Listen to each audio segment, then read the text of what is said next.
I find medicine very rewarding because you can actually change people's lives and help them live longer, healthier, happier lives.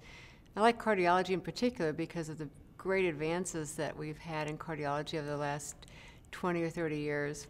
When I started in medicine, when I was a medical student and a resident, we were just starting to treat heart attacks in an effective manner.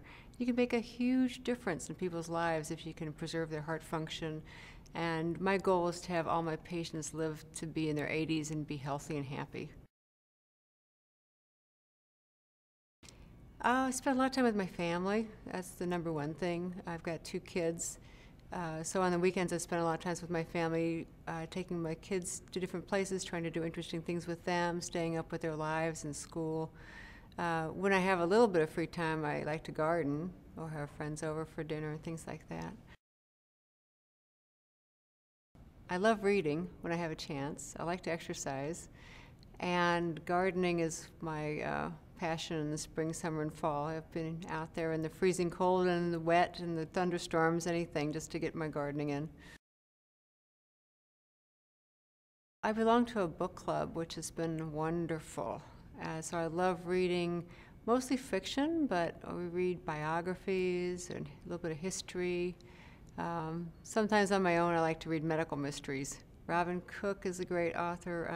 Patricia Cornwell is kind of grisly. It's forensic pathology. It's kind of gross. It makes you want to lock all your windows and close your doors. There's a lot of fun ones out there. Right now, I like also books that take me to different places and different times, different countries. We read some Indian literature, some Chinese literature. It's a lot of fun. Takes me away. I like to listen to jazz a lot.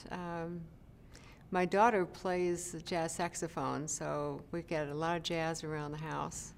Jazz is fun, a little bit of classical, but mostly jazz. I like movies. I don't get to go as often as I like. I've gotten to all the James Bond movies and try to keep up with the Star Trek movies and things like that. I like mysteries and drama. I'll go to a movie any chance I get, but it's not very often, unfortunately. We have season tickets to the Rep every year. I love plays, and the Rep has a really good series every year. I've gone to New York a few times and seen the plays on Broadway, but you can go to wonderful plays in St. Louis. Great actors, great variety of plays. They're wonderful. And the Rep, you get a season ticket to the Rep, and then you don't have to make any choices or decisions. You go that particular night. You've already got everything else set up. I'm from the East Coast, actually. I was born in Massachusetts, and we moved around every year or two. I came to St. Louis to go to Washington University for college. I heard it had a great reputation and was good